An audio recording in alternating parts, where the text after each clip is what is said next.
कि बच्चा पैदा होते ही क्यों रोता है, यानी कि बच्चा इस दुनिया में रोता हुआ ही पैदा क्यों होता है। मतलब कि बच्चा अपनी माँ की कोख से निकलकर इस दुनिया में आता है तो वो रोता हुआ ही क्यों आता है। इसके पीछे की वजह को जानकर आप लोग भी हैरान और परेशान हो जाओगे। और साथ में हम आपको 3 ऐसे काम भी बताने वाले हैं जिनके बारे में फरमाया गया है कि बच्चा पैदा होने के फौरन बाद हर इंसान को यह 3 काम जरूर करने चाहिए। इसलिए आज का यह वीडियो आप सभी के लिए बहुत ही ज्यादा खास है। आप इसको आखिर तक जरूर देखें और मेहरबानी करके इसे शेयर भी कर दें ताकि और भी लोगों के पास में यह वीडियो पहुंच जाए। तो चलिए दोस्तों शुरू करते हैं। दोस्तों, आपने एक बात पर हमेशा गौर किया होगा कि इस दुनिया में जो भी कोई बच्चा पैदा होता है तो वो रोता हुआ ही क्यों पैदा होता है, यानी कि कोई भी बच्चा इस दुनिया में रोता हुआ ही क्यों आता है। आखिर इसके पीछे की वजह क्या है, आज हम आपको इसके पीछे की वजह बताने वाले हैं जिसको सुनकर यकीनन आप लोग चौंक जाओगे। इसलिए आप इस वीडियो को जरा भी स्किप मत करना। हजरत अबू हुरैरा रज़ियल्लाहु तआला अन्हु से रिवायत है कि अल्लाह के प्यारे नबी हजरत मोहम्मद सल्लल्लाहु अलैहि वसल्लम ने इरशाद फरमाया कि जब भी कोई बच्चा पैदा होता है, यानी कि इस दुनिया में आता है, तो शैतान उसको छू लेता है और जैसे ही शैतान बच्चे को छूता है तो फिर वो बच्चा जोर जोर से रोने लग जाता है, सिवाय हजरत मरियम और उनके बेटे हजरत ईसा अलैहिस्सलाम की। इसके बारे में अल्लाह के प्यारे नबी सल्लल्लाहु अलैहि वसल्लम ने फरमाया कि हजरत मरियम और उनकी औलाद के लिए दुआई की गई थी कि अल्लाह उन्हें और उनकी औलाद को शैतान के साये से महफूज रखे। उनकी यह दुआ अल्लाह की बारगाह में कबूल हुई और उसके बाद में जब हजरत मरियम की हजरत ईसा अलैहिस्सलाम पैदा हुए तो वो इस दुनिया में रोते हुए नहीं बल्कि हंसते हुए पैदा हुए थे। दोस्तों, जैसा कि कुरान पाक में इरशाद फरमाया गया है कि बच्चा पैदा होते ही बच्चे को शैतान छू लेता है, इस वजह से वो रोने लग जाता है। वहीं अगर हम साइंस की बात करें तो साइंस इसके बारे में अपने कुछ अलग ही तर्क देती है। साइंसदानों का कहना है कि बच्चे के पैदा होते ही फौरन रोना बच्चे के लिए काफी अच्छा होता है, क्योंकि जो बच्चा पैदा होते ही रोने लग जाता है इसका मतलब ये होता है कि वो बच्चा सेहतमंद और तंदुरुस्त पैदा हुआ है।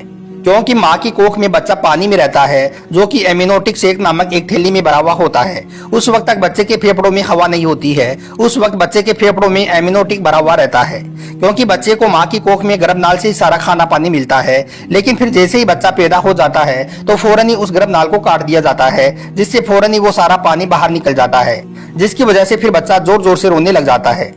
इसलिए डॉक्टरों का कहना है कि बच्चा पैदा होने के साथ साथ बच्चे का रोना भी बेहद जरूरी है।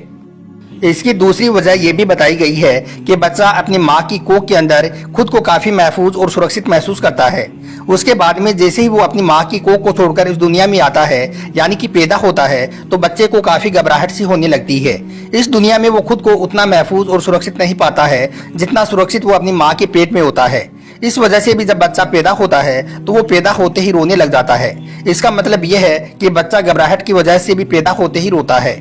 इसके अलावा डॉक्टरों ने इसकी एक और वजह यह भी बताई है कि बच्चा इस दुनिया में खुद को अनसेफ समझकर भी रोता है, क्योंकि डिलीवरी के वक्त में माँ और बच्चे दोनों को ही काफी दर्द से गुजरना पड़ता है। इसलिए बच्चे का रोना काफी अच्छा माना गया है। डॉक्टरों का इस बारे में कहना है कि पैदाइश के वक्त में बच्चे का रोना बेहद जरूरी है। बच्चे का रोना इस बात की तरफ इशारा होता है कि पैदा होने वाला बच्चा एकदम सेहतमंद और तंदुरुस्त पैदा हुआ है। अगर कोई बच्चा पैदा होने के फौरन बाद में नहीं रोता है तो फिर डॉक्टरों के लिए यह एक चिंता की बात होती है। इसलिए फिर डॉक्टर और नर्स उस बच्चे को जबरदस्ती रुलाने की कोशिश करते हैं। इसलिए दोस्तों, आप जब भी किसी बच्चे की पैदाइश के बाद में उसको रोता हुआ देखो तो आप घबराएं नहीं बल्कि आप खुश हो जाएं, क्योंकि आपको समझ लेना चाहिए कि जो बच्चा पैदा हुआ है वो बिल्कुल तंदुरुस्त पैदा हुआ है। अब आपको अल्लाह के प्यारे नबी हजरत मोहम्मद सल्लल्लाहु अलैहि वसल्लम के हवाले से वो 3 काम बताते हैं जिनके बारे में आप सल्लल्लाहु अलैहि वसल्लम ने फरमाया है कि बच्चा पैदा होने के फौरन बाद में हर इंसान को यह 3 काम जरूर करने चाहिए। अल्लाह ने इन 3 काम में बहुत बरकत और शिफा रखी है। इन 3 काम को करने से आपका बच्चा हमेशा शैतान और खबीस के साये से महफूज रहेगा और आपका बच्चा हमेशा तंदुरुस्त और सेहतमंद रहेगा। नंबर 1, कान में अजान पढ़े। दोस्तों, अल्लाह के प्यारे नबी हजरत मोहम्मद सल्लल्लाहु अलैहि वसल्लम ने इरशाद फरमाया कि बच्चा पैदा होने के बाद में सबसे पहला काम है बच्चे के कान में अजान देना, यानी कि जब बच्चा पैदा हो जाए तो उसके कान में अजान और इकामात जरूर पढ़े जाएं, क्योंकि बच्चे के कान में अजान पढ़ने से इंशाअल्लाह वो बच्चा हर तरह की बलाओं से और आफतों से महफूज हो जाता है, यानी कि उस बच्चे के आसपास की हर तरह की बला दूर भाग जाती है। हजरत अली रज़ियल्लाहु तआला अन्हु से रिवायत है कि अल्लाह के प्यारे नबी हजरत मोहम्मद सल्लल्लाहु अलैहि वसल्लम ने इरशाद फरमाया कि जिस शख्स के यहाँ पर बच्चा पैदा हो तो सबसे पहले उसको चाहिए कि वो उस बच्चे के दाएं यानी कि सीधे कान में अजान पढ़ें और बाएं यानी कि उल्टे कान में इकामात कहें। इससे बच्चा हर तरह की आफतों से और बलाओं से महफूज हो जाएगा। इसी तरह से अहमद रजा खान भी फरमाते हैं कि जब कोई बच्चा पैदा हो जाए तो उसके फौरन बाद में उस बच्चे के सीधे कान में अजान पढ़ें और उल्टे कान में तकबीर कहें, क्योंकि जिस बच्चे के कान में अजान पढ़ दी जाए तो ऐसे बच्चे पर फिर किसी भी तरह का कोई जिन या फिर किसी भी तरह का कोई खबीस असर नहीं करता है, यानी कि ऐसा बच्चा इस तरह की आफतों से महफूज हो जाता है। नंबर 2, 7वें दिन नाम रखें। दोस्तों, दूसरा काम यह है कि अगर किसी के यहाँ पर बच्चा पैदा हो जाए तो उसके घर वालों को चाहिए कि वो अपने इस बच्चे का 7वें दिन कोई अच्छा सा और कोई प्यारा सा इस्लामिक नाम रख ले जो अल्लाह और अल्लाह के प्यारे नबी को बेहद पसंद हो, जैसे कि मोहम्मद, अहमद, आदम, क्योंकि अल्लाह के प्यारे नबी हजरत मोहम्मद सल्लल्लाहु अलैहि वसल्लम ने फरमाया कि जो कोई मोहम्मद या अहमद मुझसे मोहब्बत की वजह से अपने बच्चे का नाम रखेगा तो अल्लाह ताला क़यामत के दिन उस बाप और बेटी दोनों को बख्श देगा। हजरत इमाम हुसैन रज़ियल्लाहु तआला अन्हु फरमाते हैं कि जिस घर में कोई मोहम्मद नाम का शख्स होता है तो अल्लाह ऐसे घर में खूब बरकत नाजिल करता है।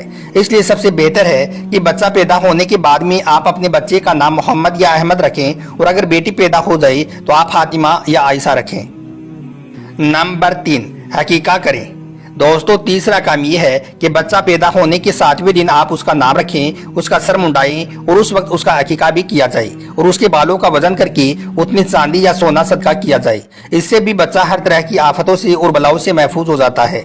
तिरमिज़ी शरीफ की हदीस में प्यारे नबी सल्लल्लाहु अलैहि वसल्लम ने फरमाया है कि अगर लड़का हो तो 2 बकरे और लड़की हो तो 1 बकरा से अकीका किया जाए। अकीका के जानवर नर हो या मादा हो, इससे कोई फर्क नहीं पड़ता है, यानी कि चाहे बकरा हो या बकरी हो, ज़िबा करके हकीका कर दिया जाए। इसी तरह से हजरत अबू दाऊद शरीफ की हदीस है कि अल्लाह के प्यारे नबी हजरत मोहम्मद सल्लल्लाहु अलैहि वसल्लम ने अपने नवासी हजरत हसन और हुसैन का हकीका भी 7वें दिन किया था और इसी दिन आपके नाम भी रखे गए थे, और साथ ही ये हुक्म भी दिया था कि इनके सरों के बाल मोड़ दिए जाएं और इनके नाम का सदका किया जाए। तो प्यारे दोस्तों, याद रखें, बच्चा पैदा होने के फौरन बाद में आप ये 3 काम जरूर करें। इंशाअल्लाह आपका बच्चा हर तरह की आफतों से और बलाओं से महफूज हो जाएगा और हमेशा सेहतमंद और तंदुरुस्त रहेगा।